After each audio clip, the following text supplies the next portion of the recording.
ಮಕ್ಕಳಿಬ್ಬರಿಗೆ ವಿಚ್ಛೇದನ ಕೊಟ್ಟು ಅಬೂಲಹಬ್ ಕುಟುಂಬ ಪ್ರವಾದಿ ಸಲ್ಲಲ್ಲಾಹು ಅಲೈಹಿ ವಸಲ್ಲಂ ರವರ ನೋವಿನಲ್ಲಿ ಖುಷಿ ಪಡುವ ಕ್ಷಣಗಳನ್ನು ಎದುರು ನೋಡುತ್ತಿರುವಾಗ ತೈಮುಕುಲದ ಧನಿಕ ಉಸ್ಮಾನ್ ಇಬ್ನ್ ಅಫ್ಫಾನ್ ರುಕಿಯಾರನ್ನು ಮದುವೆಯಾಗುವ ಮೂಲಕ ಉಮ್ಮು ಜಮೀಲರ ಆಸೆಗೆ ತಣ್ಣೀರು ಎರಚಿದರು. ಹೊಸ ಮದುವೆಯಾಗಿ ಮಕ್ಕಾ ವಲಯದಿಂದ ಹೊರಹೋಗಿದ್ದ ನವ ದಂಪತಿಗಳ ಕ್ಷೇಮ ವಿಚಾರಣೆಗೆ ಕಳುಹಿಸಿದ ವ್ಯಕ್ತಿ ತಡವಾಗಿ ಬಂದ ಕಾರಣ ಪ್ರವಾದಿ ಸಲ್ಲಲ್ಲಾಹು ಅಲೈಹಿ ವಸಲ್ಲಂ ರವರು ಕೇಳಿದಾಗ ಆತ ತಡವರಿಸಿದ್ದ. ಆಗ ಪ್ರವಾದಿ ಸಲ್ಲಲ್ಲಾಹು ಅಲೈಹಿ ವಸಲ್ಲಂ ರವರೇ ಆ ವ್ಯಕ್ತಿಯ ಬಳಿ ಕೇಳುತ್ತಾರೆ, ನೀನು ಉಸ್ಮಾನ್ ಹಾಗೂ ರುಕಿಯಾ ದಂಪತಿಗಳಿಬ್ಬರ ಸೌಂದರ್ಯ ಕಣ್ಣು ಮಾರು ಹೋಗಿದ್ದಲ್ಲವೇ? ಆ ವ್ಯಕ್ತಿ ಆಶ್ಚರ್ಯದಿಂದ ಪ್ರವಾದಿಯವರ ಮುಖವನ್ನು ನೋಡುತ್ತಾರೆ. ಕಾರಣ ಮಕ್ಕದ ಹೊರವಲಯದಲ್ಲಿ ನಡೆದ ಘಟನೆಯನ್ನು ಕಣ್ಣಾರ ಕಂಡಷ್ಟು ಸ್ಪಷ್ಟವಾಗಿ ಹೇಳಿದ್ದು ಆ ವ್ಯಕ್ತಿ ಚಕಿತರಾಗುತ್ತಾರೆ. ಇನ್ನೊಂದು ಕಡೆ ಪ್ರವಾದಿ ಸಲ್ಲಲ್ಲಾಹು ಅಲೈಹಿ ವಸಲ್ಲಂ ರವರ ಅತ್ತೆ ಅರ್ವಾ ಇಸ್ಲಾಂ ಸ್ವೀಕರಿಸಲು ಮಾನಸಿಕವಾಗಿ ಸಿದ್ಧರಾಗಿದ್ದರು. ಅವರ ಪುತ್ರ 15 ವರ್ಷ ಪ್ರಾಯವಿರುವ ತುಲೈಬ್ ಇಸ್ಲಾಂ ಸ್ವೀಕರಿಸಿದ್ದೇ ಅವರ ಈ ಬದಲಾವಣೆಗೆ ಕಾರಣವಾಗಿತ್ತು. ತುಲೈಬ್ ಅರ್ಕಮ ರಲಿಯಲ್ಲಾಹು ಅನ್ಹುರವರ ಮನೆಯಲ್ಲಿ ಇಸ್ಲಾಂ ಸ್ವೀಕರಿಸಿದ್ದರು. ಈ ವಿಷಯವನ್ನು ತನ್ನ ತಾಯಿಯ ಜೊತೆ ಹಂಚಿಕೊಂಡಾಗ ತಾಯಿ ಅರ್ವಾರವರು ಸಂತೋಷಗೊಂಡು ಹೇಳಿದರು, ನಾವು ಕೂಡ ಗಂಡಸರಂತೆ ಹೀಗೆ ಕಾರ್ಯಪ್ರವೃತ್ತರಾದರೆ ನಮ್ಮ ಸಹೋದರ ಪುತ್ರನನ್ನು ರಕ್ಷಿಸಲು ಸಾಧ್ಯವಾಗುತ್ತದೆ. ಆದರೆ ತಾಯಿಯ ಅಸಂದಿಗ್ಧತೆಯನ್ನು ತುಲೈಬ್ ಒಪ್ಪಿಕೊಳ್ಳಲಿಲ್ಲ. ಅವರು ತಾಯಿಯೊಂದಿಗೆ ಕೇಳುತ್ತಾರೆ, ಅಮ್ಮ, ನಿನ್ನನ್ನು ಇಸ್ಲಾಂ ಸ್ವೀಕರಿಸದಂತೆ ಪ್ರವಾದಿ ಸಲ್ಲಲ್ಲಾಹು ಅಲೈಹಿ ವಸಲ್ಲಂ ರನ್ನು ಬೆಂಬಲಿಸದಂತೆ ತಡೆಯುತ್ತಿರುವ ಅಂಶವೇನು? ನಿಮ್ಮ ಸಹೋದರ ಹಂಸ ಇಸ್ಲಾಂ ಸ್ವೀಕರಿಸಲಿಲ್ಲವೇ? ಆಗಲೂ ಅರ್ವಾ ತಮ್ಮ ಎಂದಿನ ರೂಢಿಯಂತೆ ಮತ್ತಿತರ ಸಹೋದರಿಯರು ಯಾವ ನಿರ್ಧಾರಕ್ಕೆ ತಡೆಯುತ್ತಾರೆ ಕಾದು ನೋಡೋಣ ಎಂದು ಬಿಟ್ಟರು. ಆಗ ತುಲೈಬ್ ಹೇಳಿದರು, ಅಮ್ಮ, ಆದಷ್ಟು ಬೇಗ ಮೊಹಮ್ಮದ್ ಸಲ್ಲಲ್ಲಾಹು ಅಲೈಹಿ ವಸಲ್ಲಂ ರನ್ನು ಭೇಟಿಯಾಗಿ ಅವರಲ್ಲಿ ವಿಶ್ವಾಸ ತಾಳುವ ಪ್ರಯತ್ನವನ್ನು ಮಾಡಿ. ಅಲ್ಲಾಹನಲ್ಲದೆ ಇನ್ನೋರ್ವ ಆರಾಧಕನಿಲ್ಲ ಎಂದು ಸಾಕ್ಷ್ಯ ವಹಿಸಿರಿ. ಅರ್ವಾ ಪುತ್ರನ ಮಾತಿನಂತೆ ನಡೆದುಕೊಂಡರು. ತನ್ನ ಸಹೋದರ ಪುತ್ರ ಮನಕುಲದ ವಿಮೋಚನೆಗೆ ನಿಯೋಜನೆಗೊಂಡ ಪ್ರವಾದಿ ಮೊಹಮ್ಮದ್ ಸಲ್ಲಲ್ಲಾಹು ಅಲೈಹಿ ವಸಲ್ಲಂ ರವರ ಸನ್ನಿಧಿಯಲ್ಲಿ ಇಸ್ಲಾಂ ಸ್ವೀಕರಿಸಿದ್ದರು. ಆ ನಂತರದ ದಿನಗಳಲ್ಲಿ ಅಬೂಲಹಬ್ ಏನಾದರೂ ಪ್ರವಾದಿ ಸಲ್ಲಲ್ಲಾಹು ಅಲೈಹಿ ವಸಲ್ಲಂ ರವರ ವಿರುದ್ಧ ಕೆಟ್ಟದಾಗಿ ಮಾತನಾಡಿದರೆ ಅರ್ವಾ ರಲಿಯಲ್ಲಾಹು ಅನ್ಹುರವರು ಆತನನ್ನು ಬೈದು ಓಡಿಸುತ್ತಿದ್ದರು. ಪ್ರವಾದಿ ಸಲ್ಲಲ್ಲಾಹು ಅಲೈಹಿ ವಸಲ್ಲಂ ರವರ ಪ್ರತಿ ಹೆಜ್ಜೆಗೂ ನೆರಳಿನಂತೆ ಜೊತೆ ನಿಂತು ಆತ್ಮಸ್ಥೈರ್ಯದ ಬಲು ದೊಡ್ಡ ಖಜಾನೆಯಾಗಿದ್ದ ಪ್ರೀತಿಯ ಮಡದಿ ಖದೀಜಾ ರಲಿಯಲ್ಲಾಹು ಅನ್ಹರವರ ಕುಟುಂಬಸ್ಥರಲ್ಲಿ ಇಸ್ಲಾಮಿನ ವಿರುದ್ಧ ತೀವ್ರ ಶತ್ರುತ್ವವನ್ನು ಬೆಳೆಸಿಕೊಂಡಿದ್ದವರಲ್ಲಿ ನೌಫಲ್ ಕೂಡ ಒಬ್ಬರಾಗಿದ್ದರು. ಆದರೆ ನೌಫಲ್ ನಿಲುವು ಅವರ ಪುತ್ರ ಅಸ್ವದ್ ಇಸ್ಲಾಂ ಸ್ವೀಕಾರಕ್ಕೆ ತಡೆಯಾಗಿರಲಿಲ್ಲ.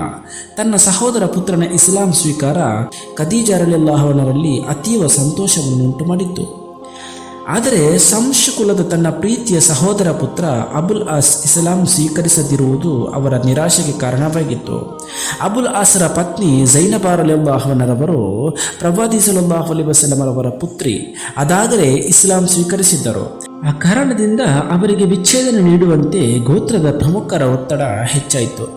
ನೀನು ಆಕೆಗೆ ವಿಚ್ಛೇದನ ನೀಡಿದರೆ ಮಕ್ಕಾದಲ್ಲಿ ಅತ್ಯಂತ ಸುಂದರಿ ಹಾಗೂ ಸಿರಿವಂತ ಹುಡುಗಿಯನ್ನು ನೋಡಿ ಮದುವೆ ಮಾಡಿಸುವುದಾಗಿ ಅಬುಲ್ ಆಸ್ಗೆ ಆಮಿಷ ಒಡ್ಡಲಾಯಿತು. ಆದರೆ ಅಬುಲ್ ಆಸ್ ಅವಿಶ್ವಾಸಿಯಾಗಿದ್ದರೂ ತನ್ನ ಪ್ರೀತಿಯ ಮಡದಿಗೆ ವಿಚ್ಛೇದನ ನೀಡುವುದು ಊಹಿಸಲು ಆಗದ ವಿಷಯವಾಗಿತ್ತು. ಕಾರಣ ಅವರಿಬ್ಬರ ನಡುವೆ ಬಿಡಿಸಲಾಗದಷ್ಟು ಗಟ್ಟಿಯಾಗಿ ಬೇರೂರಿದ್ದ ಪ್ರೀತಿ ಬೇರ್ಪಡಿಸಲು ಅಸಾಧ್ಯವಾಗಿತ್ತು. ಹಾಗಾಗಿ ಝೈನಬರನ್ನು ಬಿಟ್ಟು ಇನ್ನೊಂದು ಮದುವೆ ತನ್ನಿಂದ ಸಾಧ್ಯವಿಲ್ಲ ಅನ್ನೋದು ಕಡಾಖಂಡಿತವಾಗಿ ತಿಳಿಸಿದ್ದರು. ಖದೀಜರ ಸಹೋದರ ಇಶಾಮರ ಪುತ್ರ ಹಾಕಿಮ್ ಝೈದ್ ಎಂಬ ಸೇವಕನನ್ನು ಖದೀಜರಿಗೆ ಉಡುಗೊರೆಯಾಗಿ ನೀಡಿದ್ದು ಇವರೇ. ಅಬುಲ್ ಆಸ್ರಂತೆ ಹಾಕಿಮ್ ಕೂಡ ಖದೀಜಾ ರಲಿಯಲ್ಲಾಹು ಅನ್ಹರವರ ಜೊತೆ ರಕ್ತ ಸಂಬಂಧವನ್ನು ಹೊಂದಿದ್ದರು. ಅವರು ಕೂಡ ಖದೀಜರೊಂದಿಗಿನ ಬಂಧವನ್ನು ಕಡಿದುಕೊಳ್ಳಲು ಇಷ್ಟಪಟ್ಟಿರಲಿಲ್ಲ. ಕುರೈಶಿಗಳು ಆರಾಧಿಸುವ ಮೂರ್ತಿಗಳು ಹಾಕಿಮರ ಮನೆಯಲ್ಲಿಯೂ ಇದ್ದವು. ಇದೇ ಸಮಯದಲ್ಲಿ ಹಾಕಿಮರ ಸಹೋದರ ಇಸ್ಲಾಂ ಸ್ವೀಕರಿಸಿದರು. ನೀನು ಪ್ರೀತಿಸುವವರನ್ನು ಸನ್ಮಾರ್ಗಕ್ಕೆ ತರಲು ಅಸಾಧ್ಯವಾಗಿರಬಹುದು, ಆದರೆ ಅಲ್ಲಾಹನು ಅವನು ಇಚ್ಛಿಸುವವರಿಗೆ ಸನ್ಮಾರ್ಗ ನೀಡುತ್ತಾನೆ ಅನ್ನುವ ಸೂಕ್ತವು ಪ್ರತಿಪಾದಿಸುವ ವಿಚಾರವು ಹಲವು ಕಡೆಗಳಲ್ಲಿ ಪುನರಾವರ್ತನೆಗೊಂಡಿದೆ. ಈ ದಿವ್ಯ ಸಂದೇಶಗಳು ಒಂದು ರೀತಿಯಲ್ಲಿ ಪ್ರವಾದಿ ಸಲ್ಲಲ್ಲಾಹು ಅಲೈಹಿ ವಸಲ್ಲಂ ರವರಿಗೆ ಸಾಂತ್ವನ ನೀಡುತ್ತಿದ್ದರೂ ವ್ಯಕ್ತಿಗತವಾಗಿ ಅವರ ಮನಸ್ಸಿನಲ್ಲಿ ನೋವಿನ ಕಿಡಿಯೊಂದು ಸದಾ ಉರಿಯುತ್ತಿತ್ತು. ಮಕ್ಸೂಮ್ ಗೋತ್ರದ ಅಬ್ದುಲ್ಲಾ ಹಾಗೂ ಮಾತೃ ಪರಂಪರೆಯ ಅಬೂ ಸುಫಿಯಾನರ ವಿಷಯದಲ್ಲಿ ಹೆಚ್ಚು ಸಂಕಟವಾಗುತ್ತಿತ್ತು. ಅದರಲ್ಲಿಯೂ ಅಬೂ ಸುಫಿಯಾನ್ ಒಂದು ಕಾಲದ ಪ್ರವಾದಿ ಸಲ್ಲಲ್ಲಾಹು ಅಲೈಹಿ ವಸಲ್ಲಂ ರವರ ಆಪ್ತ ಮಿತ್ರರಾಗಿದ್ದರು. ಮೇಲಾಗಿ ಅವರಿಬ್ಬರು ಸಾಕು ಸಹೋದರರು. ಹಲೀಮಾ ಬೀವಿಯವರಿಂದ ಮೊಲೆ ಹಾಲುಂಡವರಾಗಿದ್ದರು. ಅಬೂ ಸುಫಿಯಾನ್ ತನ್ನ ಸಂದೇಶಗಳನ್ನು ಒಪ್ಪಿಕೊಳ್ಳಬಹುದೆಂದು ಪ್ರವಾದಿ ಸಲ್ಲಲ್ಲಾಹು ಅಲೈಹಿ ವಸಲ್ಲಮರವರು ಬಹಳ ನಿರೀಕ್ಷೆ ಇಟ್ಟುಕೊಂಡಿದ್ದವರು. ಆದರೆ ಹೊಸ ಆದರ್ಶವು ಅವರ ನಡುವೆ ಬಿರುಕು ಮೂಡಿಸಿತು. ಅಬೂ ಲಹಬ್ ಪ್ರಭಾವದಿಂದ ಅಬೂ ಸುಫಿಯಾನ್ ಮಿತ್ರರನ್ನು ದ್ವೇಷಿಸತೊಡಗಿದರು. ಮತ್ತಿತರ ವಿಷಯಗಳಲ್ಲೂ ಅಬೂ ಸುಫಿಯಾನ್ ಶತ್ರುಗಳಂತೆಯೇ ವರ್ತಿಸುತ್ತಿದ್ದರು. ಇನ್ನೊಂದು ಕಡೆ ಅಬೂಬಕರ್ ಸಿದ್ದೀಕ್ ರಲಿಯಲ್ಲಾಹು ಅನ್ಹುರವರ ಪತ್ನಿ ಉಮ್ಮು ರುಮಾನ್ ಇಸ್ಲಾಂ ಸ್ವೀಕರಿಸಿದರು. ಮರಣ ಹೊಂದಿದ್ದ ಅವರ ಇನ್ನೋರ್ವ ಪತ್ನಿಯ ಪ್ರೇರಣೆಯಿಂದಾಗಿ ಮಕ್ಕಳಾದ ಅಸ್ಮಾ ಹಾಗೂ ಅಬ್ದುಲ್ಲಾ ಇಸ್ಲಾಂ ಸ್ವೀಕರಿಸಿದರು. ಉಮ್ಮು ರಹಮಾನ್ ಎರಡನೇ ಹೆರಿಗೆಯಲ್ಲಿ ಹುಟ್ಟಿದವರೇ ಆಯಿಷಾ ರಲಿಯಲ್ಲಾಹು ಅನ್ಹುರವರು. ಆಯಿಷಾ ಹಾಗೂ ಝೈದ್ ರಲಿಯಲ್ಲಾಹು ಅನ್ಹುರವರ ಪುತ್ರ ಉಸಾಮಾ ಇಸ್ಲಾಂ ಕುಲದ ಮೊದಲ ಸಂತಾನಗಳು.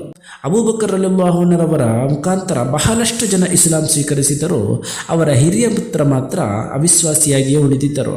ಅವರನ್ನು ಇಸ್ಲಾಮಿಗೆ ಕರೆತರಲು ಸಾಧ್ಯವಾಗಿರಲಿಲ್ಲ. ತಂದೆ ತಾಯಿಗಳ ಉಪದೇಶವನ್ನು ಮೀರಿ ಆತ ಅವಿಶ್ವಾಸಿಯಾಗಿಯೇ ಉಳಿದು ಬಿಟ್ಟಿದ್ದ. ವಿಶ್ವಾಸಿಗಳಲ್ಲಿ ನಿರಾಶೆ ಮೂಡಿಸುವ ಇಂತಹ ಕೆಲವೊಂದು ಸಂಗತಿಗಳಿದ್ದರೂ ಕೂಡ ಮಕ್ಕದಲ್ಲಿ ರೂಪು ತಾಳಿದ್ದ ಹೊಸ ಬದಲಾವಣೆ ಸಂದರ್ಭವು ಅವಿಶ್ವಾಸಿಗಳಲ್ಲಿ ಅನೇಕ ಸಮಸ್ಯೆಗಳನ್ನು ಸೃಷ್ಟಿಸಿದ್ದವು. ಆ ಸಮಸ್ಯೆಗಳು ಏನು, ಅದರಿಂದ ಅವಿಶ್ವಾಸಿಗಳು ಯಾವ ರೀತಿಯ ಧರ್ಮ ಸಂಕಟವನ್ನು ಎದುರಿಸಬೇಕಾಗಿ ಬಂತು ಅನ್ನೋದು ಮುಂದಿನ ಸಂಚಿಕೆಯಲ್ಲಿ ತಿಳಿಯೋಣ. ನಮ್ಮ ಈ ಪ್ರಯತ್ನ ಬೆಂಬಲಿಸಲು ನೀವು ಮಾಡಬೇಕಿದ್ದು ಇಷ್ಟೇ: ನಮ್ಮ ಈ ವಿಡಿಯೋವನ್ನು ಶೇರ್ ಮಾಡಿ, ನಮ್ಮ ಚಾನಲನ್ನು ಸಬ್ಸ್ಕ್ರೈಬ್ ಮಾಡಿ. ಅಸ್ಸಲಾಮು ಅಲೈಕುಂ ವರಹಮತುಲ್ಲಾಹಿ ತಆಲಾ ಬರಕಾತುಹು.